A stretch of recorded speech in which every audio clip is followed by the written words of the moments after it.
So today my lesson, we are actually at the last two parts. Basically, we are going to talk about the system design aspect and system architecture, then implementation and maintenance. So these are the couple of topics we have. So we are going to talk about the architecture first. Now, remember we discussed quite a lot with the system designs and modeling aspects. So under the data design, we discuss about the ER and normalization aspect. Now today, we are going to briefly look at architectural perspective. Um, so that's the first part today, right? So remember, now we discuss about conceptual design to logical design.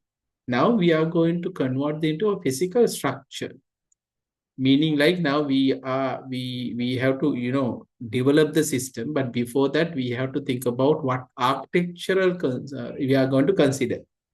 Now remember, when we talk about the architectural consideration, we have to look at few things. We have to think about the hardware, the application part, that means software, data, and then procedures, and also the people, right?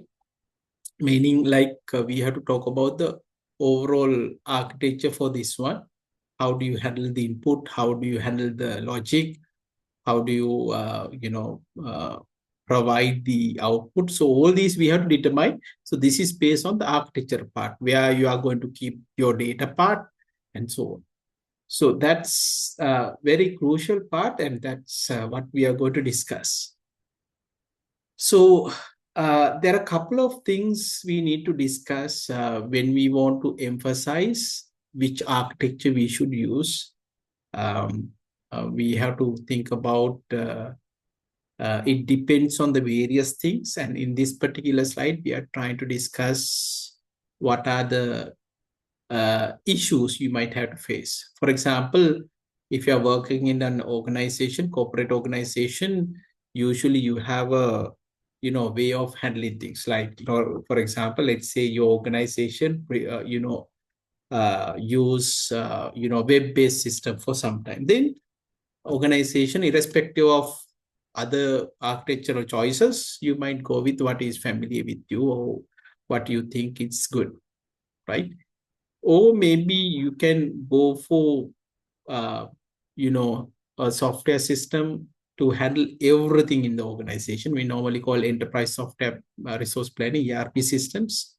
So that means usually you have like various different department, HR, finance, and so on. So if you need like overall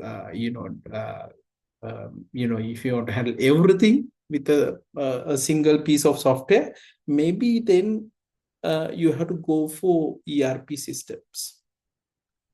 Third one, you have to think about the costs. Now, cost meaning, remember we discussed a couple of ideas earlier. You can develop, the organization can develop the system themselves, or you can purchase. But remember, you have to think about the initial cost and the total cost, meaning like initially you spend some cost to develop the system or purchase a system. Then after that, you have to spend some cost for maintaining this. And as a whole, we say that this is as a total cost of ownership. So you have to actually think about that aspect. Next, scalability, meaning like you might start small. The number of users might be small, but let's say if your software is used for, let's say, millions of users, you have to cater that. You have to increase. So you should be able to scale your system. So scalability is another part. Next, web integration. So web-based systems are quite popular compared to very traditional. We are going to start looking at early days, starting from the mainframe architectures, and then we have the web-based systems, and now we have cloud. So web integration is another concern. Next, legacy system. Legacy system mean usually any organization, you will have old software, old systems. They works fine, so therefore you don't want to change it. Now, for example, many European countries, they have systems built using programming language like COBOL, and they don't want to change that. Although we have now Python and all these new technologies are coming in, but some companies, they prefer their old system. We call legacy system. And when you develop a new system, the new system should be able to, access or interface the old system. So that's what we say here, legacy system interface requirements. So you have to use them as well as a whole. Then processing options, security issues, and some corporate portals, which means that so all these are like things that affects which architecture you should use, right? So these are like some of them, and we'll now going to look at some of the architectures. We are going to start with the very old architecture, where usually you have a client and server, but the server is the one mainly handle everything. So in mainframe architecture, what happens, all the processing happens centrally, and then what we have in the client side is just the terminal which connects to the main server, and the processing happens there, and you get back the results, right? So there are advantages and disadvantages of this way of maintaining this, since you have like terminals connected to one centralized server, right? So these terminals ones are just for the display, and all the processing happens centrally. So one advantage would be like control everything centrally, but then disadvantage would be like it's a rigid structure because it happens in one single place, and it's less flexible as well. Something goes wrong with the mainframe, the centralized server, then everything, basically your system failed, right? So that's one of the architectures. Then we have what we call the client-server architectures. Usually, the processing happens in various stages, right? For example, typically we normally call, when we have client and a server architecture, you can have input, and then you have a processing, and then you have a output, right?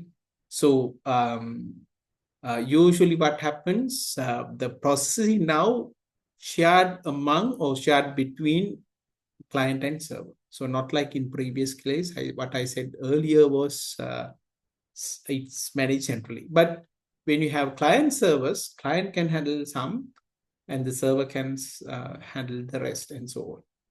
So usually user interfaces, like when user wants to enter the data, so that will happen in the client side.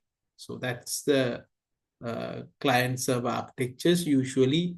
So it will be communicated. Usually client will submit the data to the server, and then it process within the server, and then it'll the sends the results back to the clients, right?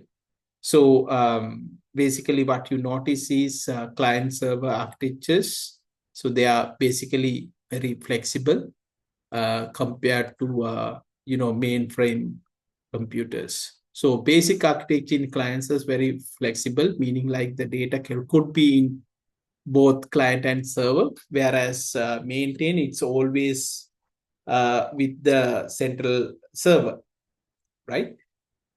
Application development, you will see, is in mainframe very structured, slow, traditional, whereas in application development, the client-server architectures are flexible, fast, and object-oriented. Then you can notice that user interface, user environment, usually client-server, you have a graphical user interface. Basically, that's how you handle it. But then mainframe, you will have user terminals or text interface. I told you like this is very early systems.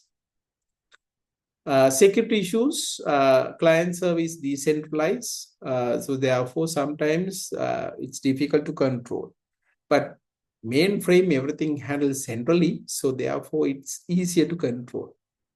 So processing can be shared and then configured any form of desired, cannot be modified for the mainframe. Data storage, data can be distributed to the place, data close to the users. So this is very, very important because it's not like a central one. So therefore, you can keep the data close to the user. It's one of the advantages when you compare to a mainframe. And then hardware software integration, again, mainframe is very rigid, single proprietary vendor usually, but when it comes to client server, it could be multiple vendors. So you can have like server in one and then the clients in, other vendors. So you can have multi-vendor models. Right. Then we have two types of clients and we have fat clients and thin clients. Fat clients meaning like the clients will have like more processing power, and then you have higher hardware requirements and more maintenance. But if you take thin clients, most logic will be the on in the server, and then lower client cost. Usually, it will be just displayed. So we call thin clients, right? So that's what we have. So the client, if the client has more processing powers and you have hardware, then we call fat. And then if you have just display and then you have minimal hardware, then we call thin clients. Okay, quick question for you. Nowadays we have cloud-based system. Everything now, nobody is actually handling servers themselves. So in that scenario, what kind of clients usually you could find in the cloud-based systems? Client.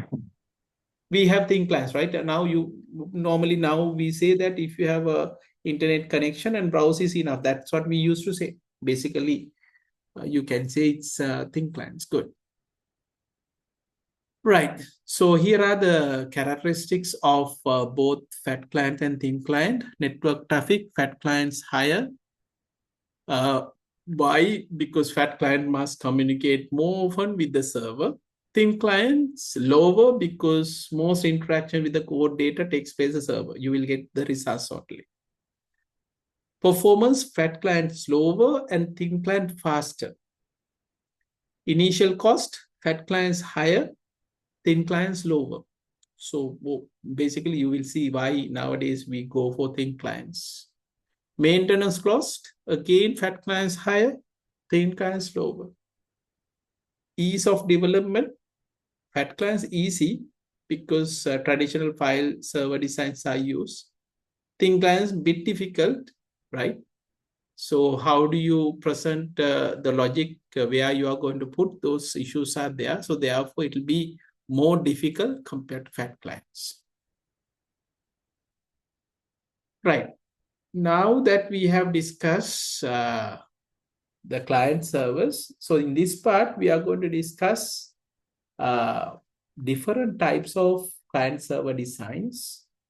So we have 2-tier and 3-tier designs. 2-tier means basically you will have user interface in the client and all the data on the server. So we normally call 2-tier, right? So we have client, database server, and the logic is shared. Application logic, you can see here, could be in both server and the client, right? So that's we call 2-tier. 3-tier, now we have 3 parts. So we have a client and then we have a database. And in between, we have something called application server. Normally called your business logic will be in the middle. So that's the 2 architectures. So this graphics will show you how this is separated. We have data, we have user interface, and we have application side. So in two-tier, what we have is usually you have two. We have a server and then client, and then data will be on the server side, the user interface on the client side, and the application logic is shared.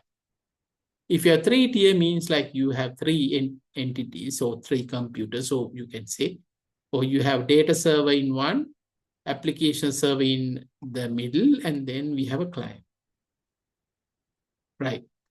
So, so the idea of this is three-tier improves the scalability and sometimes better security, and then easier maintenance as well.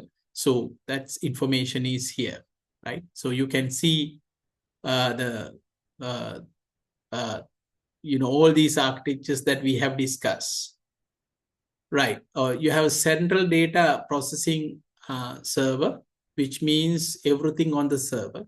So you can see data, application logic, and user interface. Everything will be on the server side. This is called central data processing center. Then central server with the remote terminals is what we have discussed under mainframe. Your data and application logic on the server side and user interface on the client side. Standalone clients, meaning like there's no server, but you have only clients. So everything will be in the client side. 2-tier architecture, what we have discussed is the data and the application, part of the application logic will be in the server side and the user interface, and then the part of the application logic will be on the client side. 3-tier, you have three parts: data server, you have data, application server, you have application logic, and finally, you have user interface on the client side. Right. So that's about the different architectures. So in this part, we briefly talk about what has happened with the internet. Once you have the internet, there was a lot of impact, especially the e-commerce architectures were pop up because of this. Nowadays, we have cloud computing. And now even we have service providers like Azure and then AWS. So modern system basically most of the time use cloud-based 3-tier architectures. Right. So you will see the cloud-based architecture and various different ways of connecting nowadays. The services are provided by various different vendors, and that's what you will see in this figure. Right. Next, we are going to talk about the processing. What I mean by processing here, when you work with the data, then you can process at the same time. So that means any changes, updates are happening at the same time.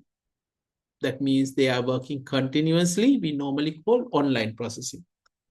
So day-to-day transactions, usually, if you want to see, we can use online processing.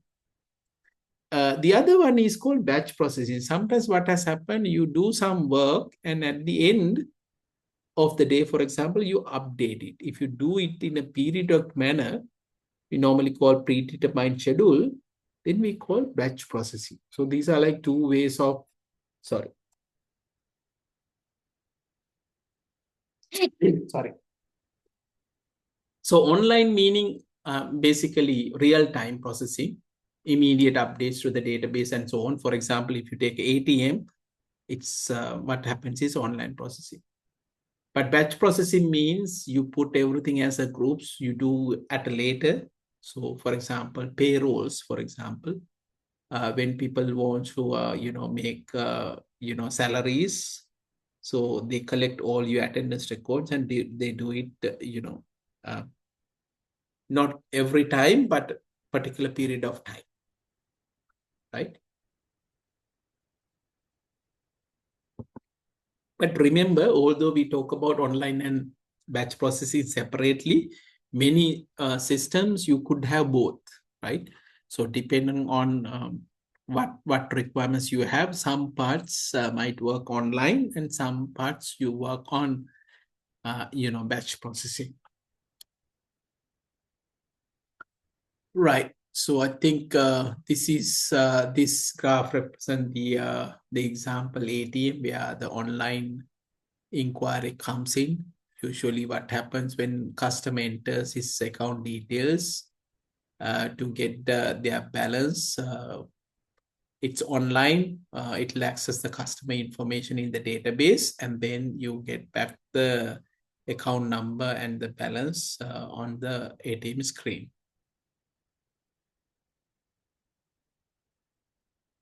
And in this particular case, post processing point of sale, usually you will see this in shopping malls and so on. What happens in these kind of systems, they use both online and batch processing. So you can see that when you everything happens interactively.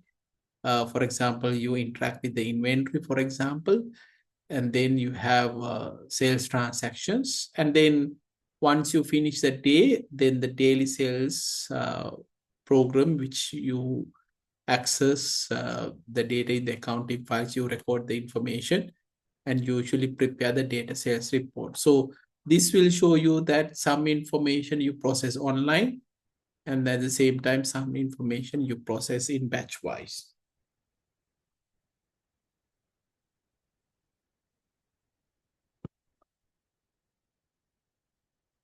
Right. Now, system design specification is the end output of our, the third phase. In this particular case, we talk about all these details earlier, right? Uh,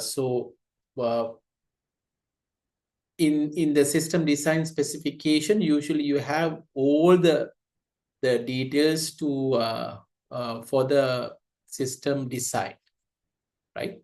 So all these details that we have discussed in the under the system design part comes here. Right. So that's about the system design part. And then once you finish that phase, you have completed the design part. Now next comes the next phase, the phase where we actually going to implement. When you talk about the implement, so this is the fourth one. So we were been discussing about the system design, now the implementation. So as the graphic shows you, you can see the outcome of this is the functioning system. So that means once you implement, you will have a working system, right? So when you say implementing, there are many things implementation include. You have to think about the development, right? Document, test, training, data conversion, system changeover, right? So all these phases are there. So you have to develop the application, you have to document it, you have to test it, you have to train the people to use the system, you have to sometimes convert the data among the systems, right? And then you are going to make the change for the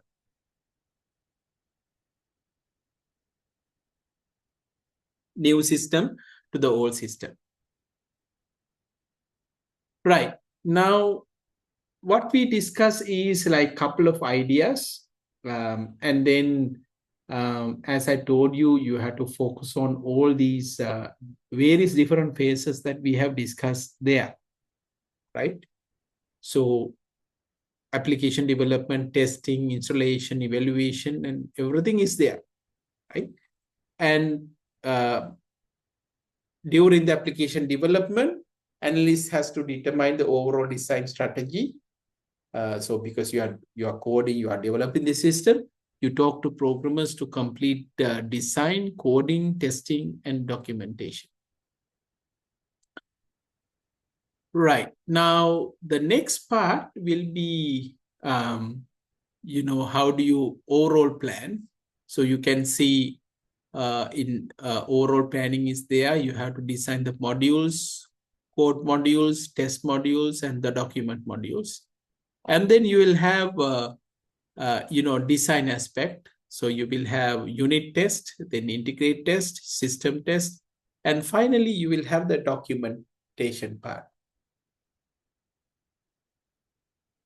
So the quality assurance is a very important step in the implementation. Many companies use software engineering concepts, quality assurance standards, places like ISO standards, International Organization for Standardization. So software engineering is software development process. So solid design, accurate documentation, and careful testing is very, very important. So these are very critical for successful software development. So the meeting the quality assurance standards also must. Okay, now system development, there are various techniques are there. You can use structured development, which we have discussed under data flow diagram, structure charts, and so on. Then you have object-oriented methods, especially if you're using object-oriented programming language, then maybe you might choose object orientation. So you have to use various different techniques, use cases, class, sequence, transition, state tag. So everything is there. Then we have the new, or recent or popular one nowadays, agile techniques. Usually, you work with multiple iterations. We call iterative model. Instead of completely focus on all the requirements, you take a couple of requirements and then you implement, test, and then share the outcome with the users, and you do this iteratively multiple times. So therefore, so nowadays, if your requirements are evolving, so maybe you should, choose agile techniques. Right. Now that we have discussed this, if you use agile development approach, so usually you start with creating something called user stories. So these will describe what features you need and which one you need to prioritize, right? So then you can, implement those very important ones, and then you can iterate this. So you can see how the agile method works. So you can see the concept and preparation, and then you will have develop the user stories, right? And then each generation you decide like what to release. So new user story, and then new version you have to check for the acceptance, user stories, and you have to check the acceptance. If not, you go to the next iteration and so on. So, and finally you will release, meaning like the customer approval is actually gained. Right. Now that we talk about various different implementations, and we are looking, or we looked at from the very beginning, the structured way of developing information system. So therefore, in this part, we are going to discuss that ideas. So we will use something called structure charts, and then we can use this. Basically, we can represent various different modules and their relationships, right? So there are a couple of things are there in the representation. We have rectangle shape, which will include the module information, right? And then you have different couples. I will explain.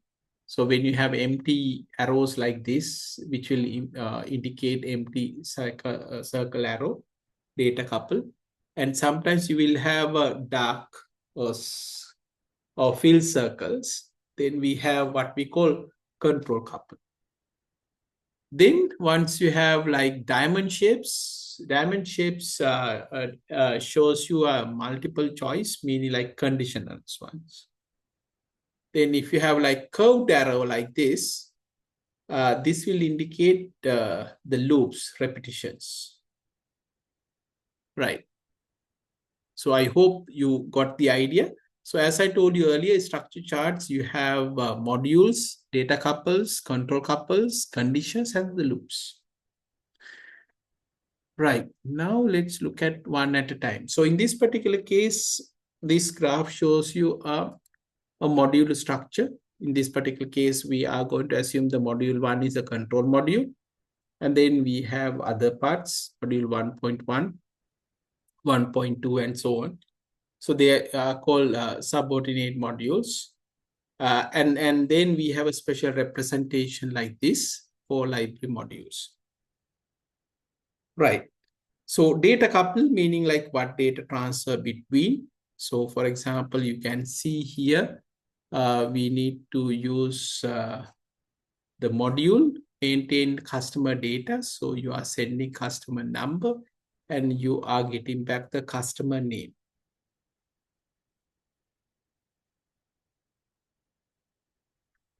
Right. So when you have a fill circle, then you have what we have the control couple.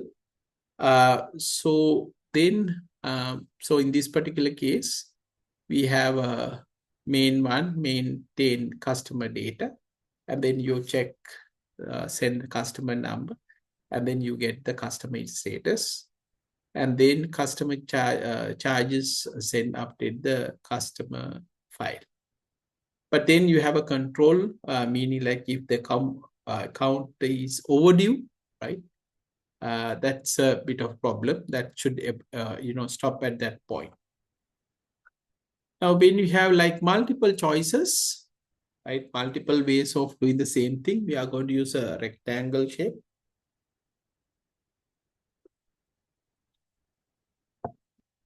So you can notice that if you want to sort inventory parts, that could be done either by sort by part name, part number, and inventory value. So what this indicates that it's optional, and optionality is there. Basically, you have to select one of them, right? Finally, we are going to represent repetition statements. Let's say we want to produce gate reports. So a couple of things we need to get. So by giving student number, we want to get grades and the end of the file. Keep on doing this. So at that point, we will send the grades and then we will get back the GPS, and then you are sending GPS basically to produce the grade report. Right, two ideas that we are going to discuss when you're designing modules. We are discussing about the practical issues of implementations. So we have something called cohesion, right? What do you mean by cohesion here is module scope, processing characteristics. So module that perform single function or task have a high degree of cohesion. So for example, here we have a check customer number and credit limit. You have two things. We normally call this as less cohesive. So the idea would be you will separate. Now you have a check customer number, separate, and then check customer credit limit. Right. Then we have coupling. Coupling means the measure of independence. So coupling basically measures the relationship and independence among the modules. Modules that are relatively independent are normally called loosely coupled, right? Which is what we want to achieve, right? So that's what we have. So in cohesion, we need high cohesion. Coupling, what we need is loose coupling, right? So what we need is in the development is high cohesion and low coupling. That's what we normally say, the representation. Okay, so tightly coupled information is there. So if you want to update the customer balance, you calculate the current charges. So new balance is sent, And then you can see new changes, customer numbers, all balances, and control, apply discount flag, right? Tightly coupled, but you can separate. So that's what you see here. So calculate current charges, we separated as two things, apply discount, and then you are going to calculate the current charges. So that's the obvious way to do this. Right. Now, the next part we are going to discuss about how do you create the structure chart. So usually you start with the data flow diagrams or object models, and then you identify any processes and the methods, right? So that's the first part. Then you identify program modules, and then you are going to determine whether it's a controlled or subordinate relationship. And then you add the symbols for couples, and then also the loops. We discuss like empty arrows and filled arrows and so on. And then you analyze the structure chart, and we have to make sure that it's consistent with your system documentation.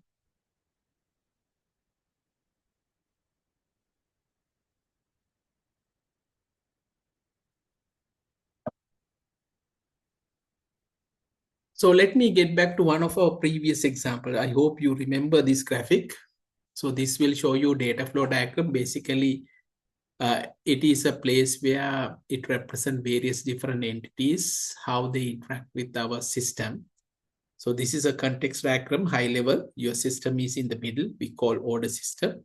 And these are the interactions. So you can notice that orders are placing orders, and then you check whether you have things in the warehouse. If you have, you send the invoice. Otherwise, you send the rejection notice. And if you send the invoice, customer should make a payment, and then the order will be completed. And then the money you gathered should be sent it to sales rep, bank, and the accounting departments. So then the same thing, if you go to one level down, we normally call diagram 0 DFD. So you can see our initial whole system, order system is break down into three parts: fill order, create invoice, and apply payment. And then additionally, you have data stores as well. So you observe everything here, right? Again, if you go into more details of the same thing, filling order. So then now you can identify more details, verify order, prepare reject notice, and then assemble order. So three. And then now you can notice how our structure charts are, shown in this manner. And this is what we discussed earlier. How do you represent this information? So that's what we have observed. So these ideas are very, very important. So structure chart will give you basically how to implement, how to identify various different modules. Very important. Right. Now, going back to this, right, you can see the main module. We start with the order system module. So you have selection here. You can fill order module 1, create invoice module 2, and then apply payment, module. And if you go into details of the fill order, so this is how you have more details here: verify order, prepare reject notice, and assemble order. Right. Now, once you have done this, we have to, test the system. Now, let's assume that we have developed the system. So we need to test the system. Now, testing, we have multiple different, parts here, right? So there are various ways of doing this. So first of all, lower level, you can test individually. Your programs, you can test individually. This is normally called unit test. So you can notice that within the whole system, we have multiple different programs. Program 1, 2, 3, 4, 5, 6, right? So you can notice that how they are connected to each other, meaning like, so in this particular case, it says integration test. So individually you have unit test. So the combination, we will have, integration test as well. Plus the documentation, right? Again, very important here. Right. Now, when you talk about the document information, there are many types. You have program documents, you have system documents, operations documents, user documents, and so on. So you have many, right? So usually people will not record nowadays. I told you about the agile technology is not very keen on recording this information, but it's very, very important, right?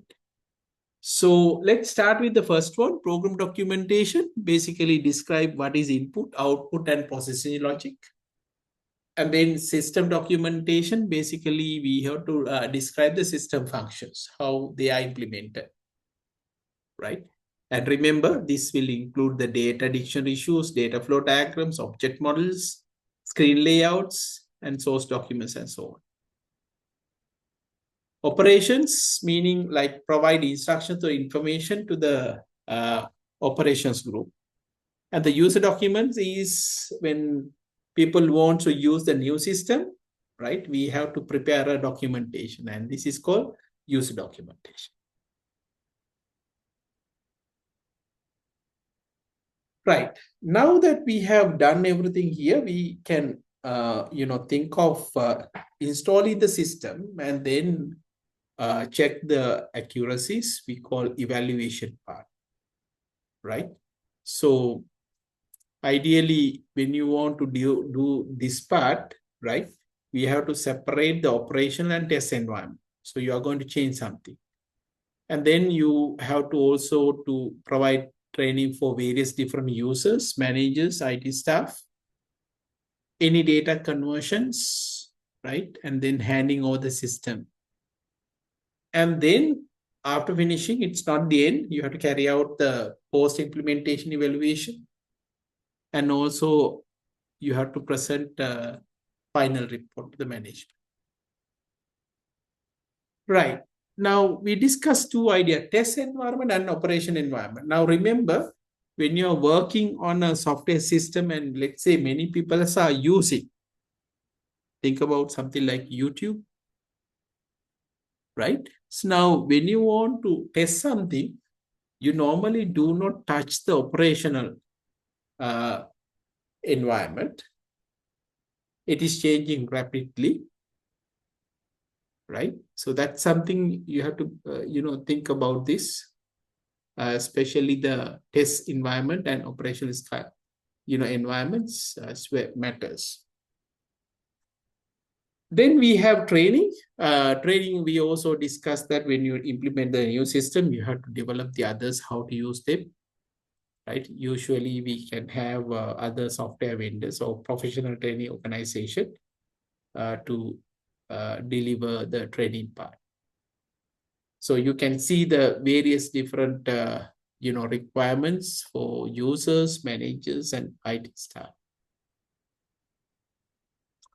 Data conversion is other one. Usually, if you already have a system and you are developing something new, definitely you have to make the data conversion. So basically what it means, existing data is loaded into the new system, right? So this particular data conversion can happen before, during, or after. Right. Last one, you have to hand over the system from the development team for the users. So ideally, when users are happy, right, then you can go for system changeover.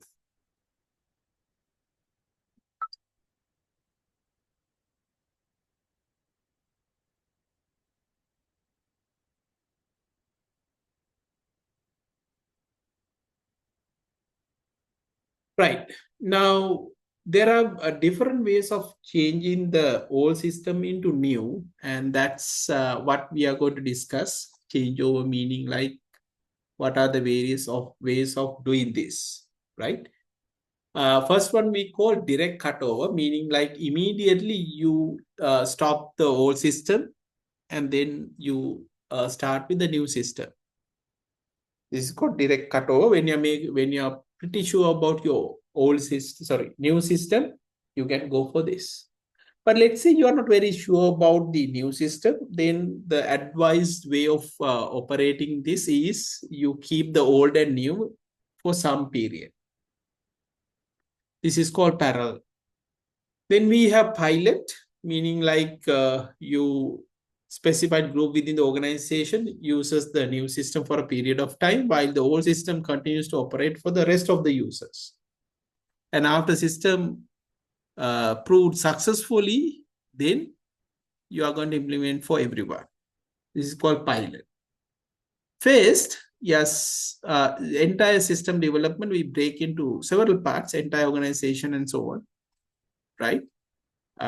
This is called phase operation, phase by phase. So graphic representation, direct cutover means like immediately you stop the old system and then you go with the new system. If you have an established one, yes, you can go for this one. Takes less time and it's faster. Second one is you can parallelly run for some time.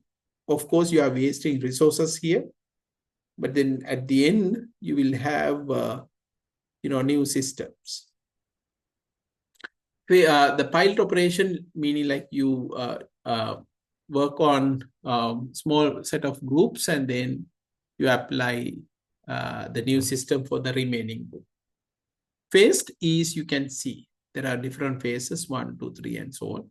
And then we can decide what will be the outcome. Right.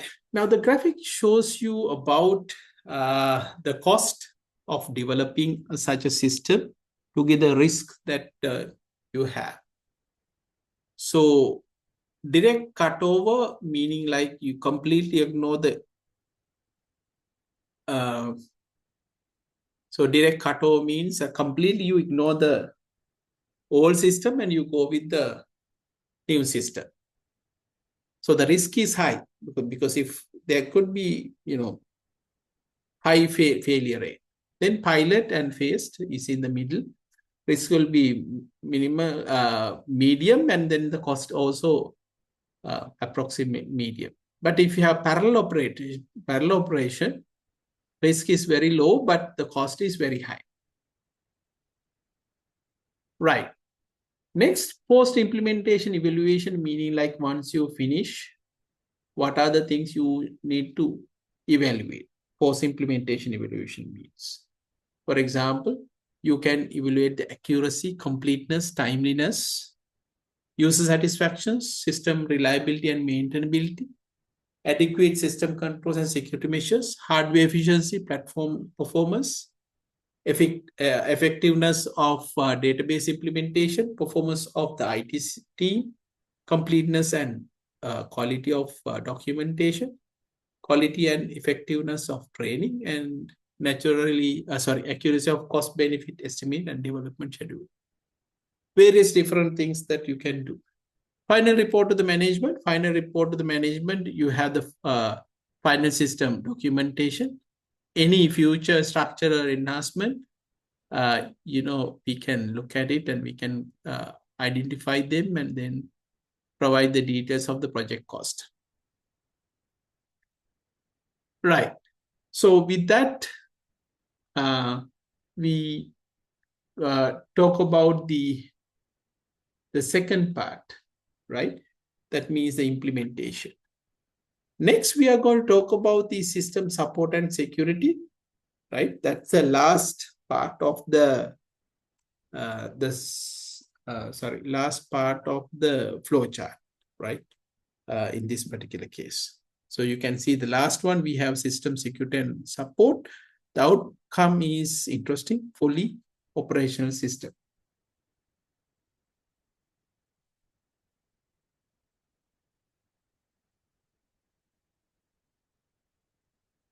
Now, when you talk about the system support and the security part, it's a final phase as we have already seen, right?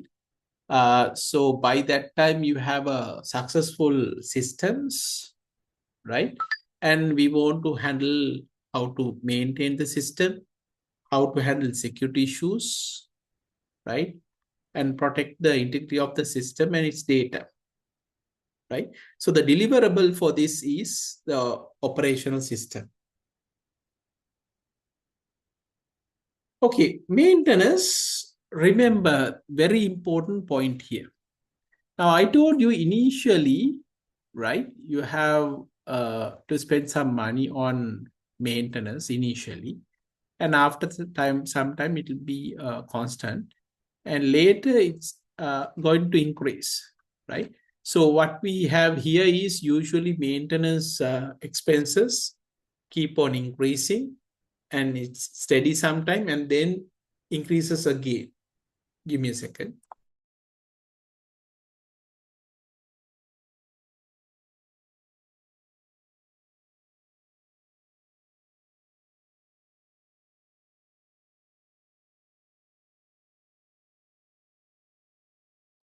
Okay, sorry about that. So this graph will show you the total cost, including the operational cost and the maintenance cost. So usually when you work on a system, the cost will be constant. That's what it refers. But the maintenance cost is high initially. There should be like a lot of errors, changes in the very beginning. And then after some time, it's, you know, consistent. And after some time, again, the system, there will be a lot of errors. The maintenance expenses increases. So this is the indication that, okay, now it's time to change the system, right? So there are multiple ways of maintenance tasks. So that's what we are going to discuss it here.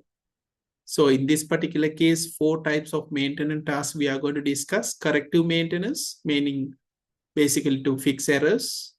Adaptive maintenance, basically add new capability enhancement. Now, for example, when mobile, application development start, so it's adaptive, right? So because you have the web-based system, usually desktop environment, but how do you develop for mobile? So that could be adaptive maintenance. You're adding new capability enhancements.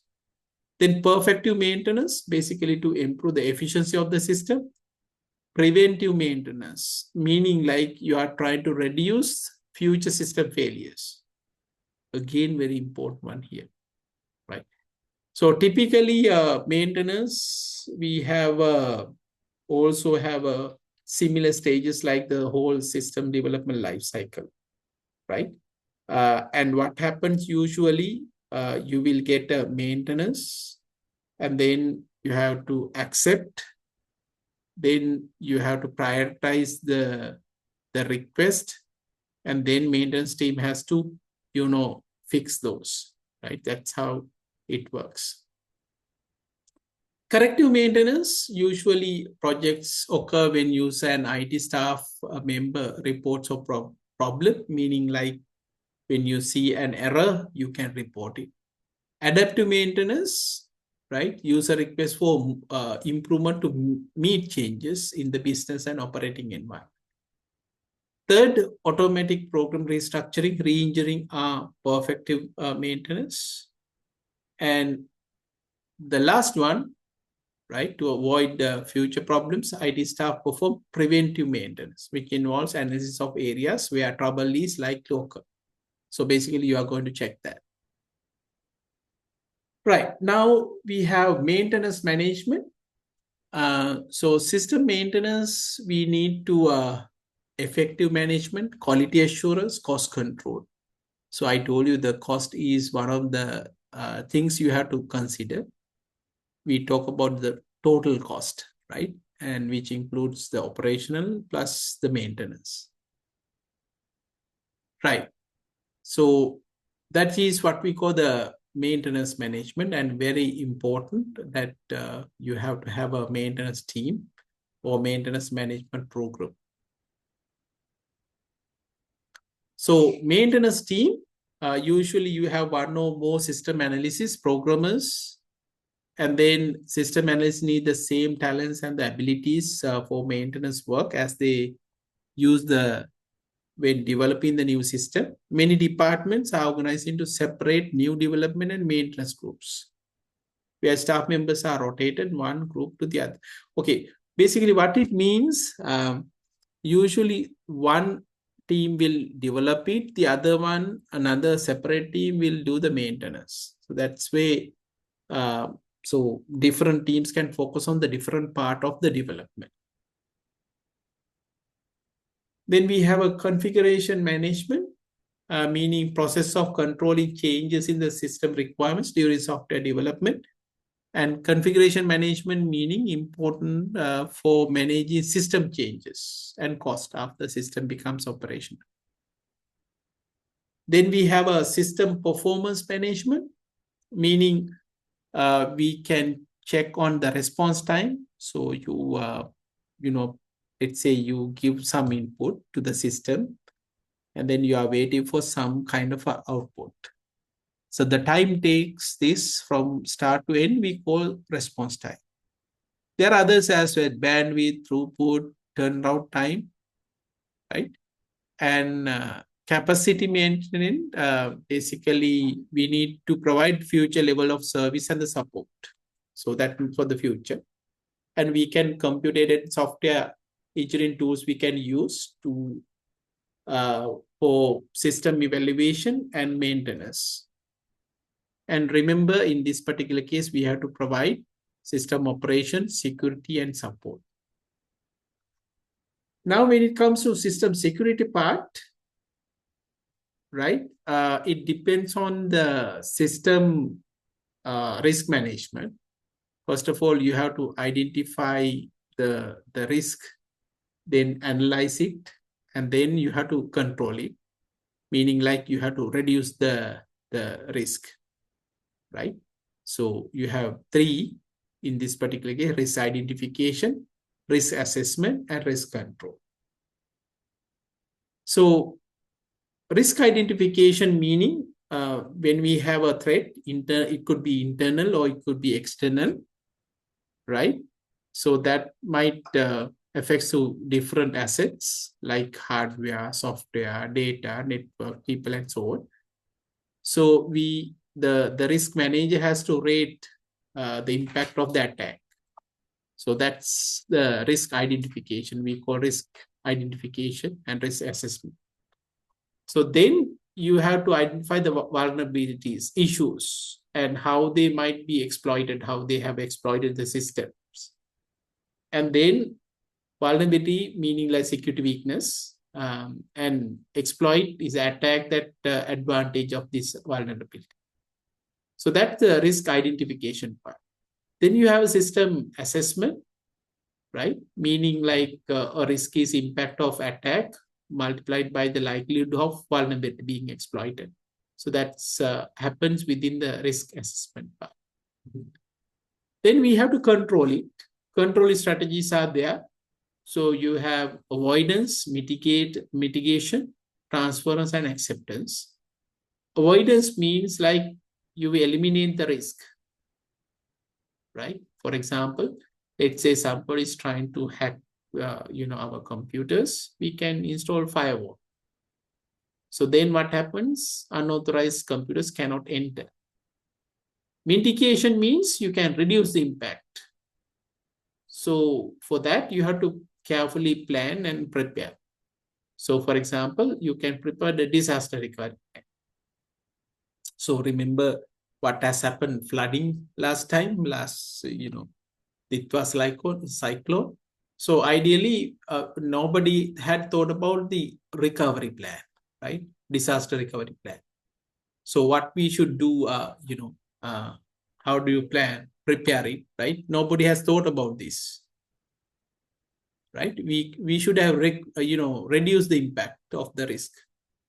So if you have prepared the plan, right? So that's why now the places where the flood came in, so now people have some planning now, right? The next time when you come similar, maybe another 1 year, so people know what to do.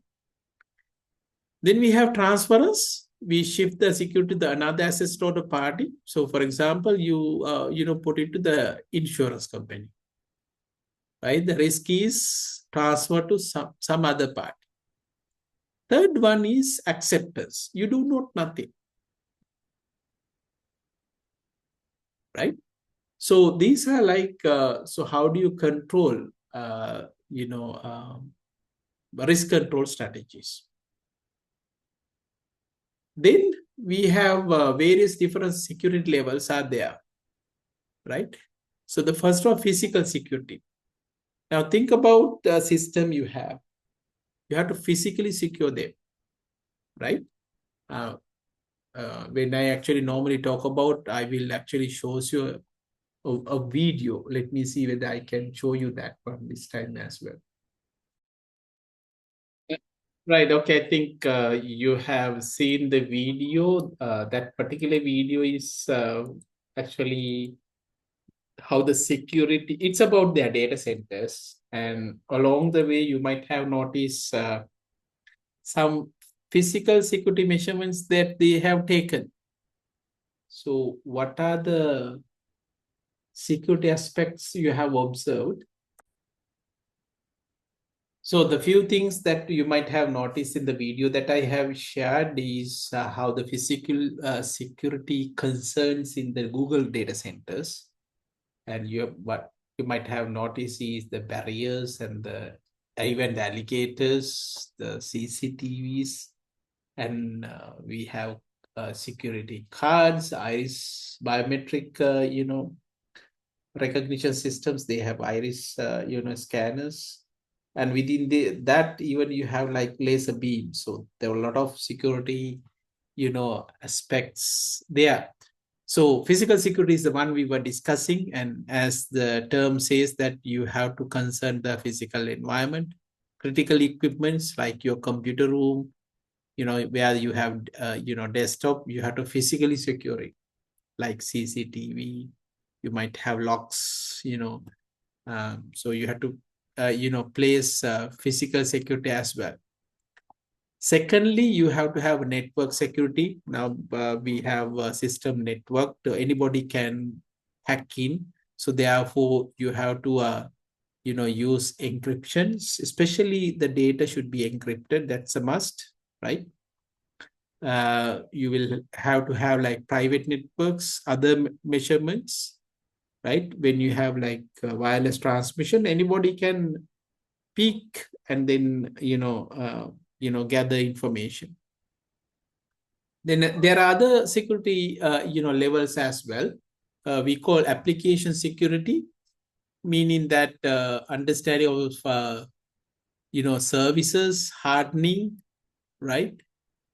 Meaning like you should remove unnecessary account services features, because usually attacks comes through this. Let's say we create some user accounts, and sometimes the attacks coming from those who are the users, right? Then application permissions, input validation techniques. So whatever user inputs, we have to check, make sure that they are not vulnerable.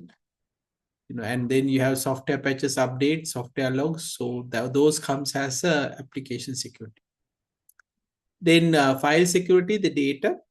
You should use encryption, permissions, meaning like who can read, write, update, delete, so that you have to specify. So ideally, you can assign this to a particular user, or could be some user groups as well.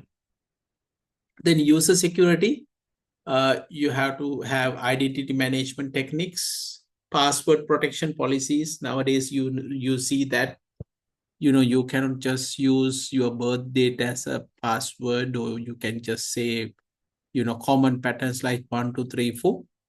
Many of the application, they are very strict on this, and these are the reasons, right? Then procedural security, how do you control you have policies, so all these ensure the secure operations. Okay, so the next part we are going to talk about the backup and recovery. So data backups is common. Ideally, when you have information system, you have to have a strategy how you're going to keep your backups. And when there's a failure happens, how do you recover? So these are the things we are going to discuss.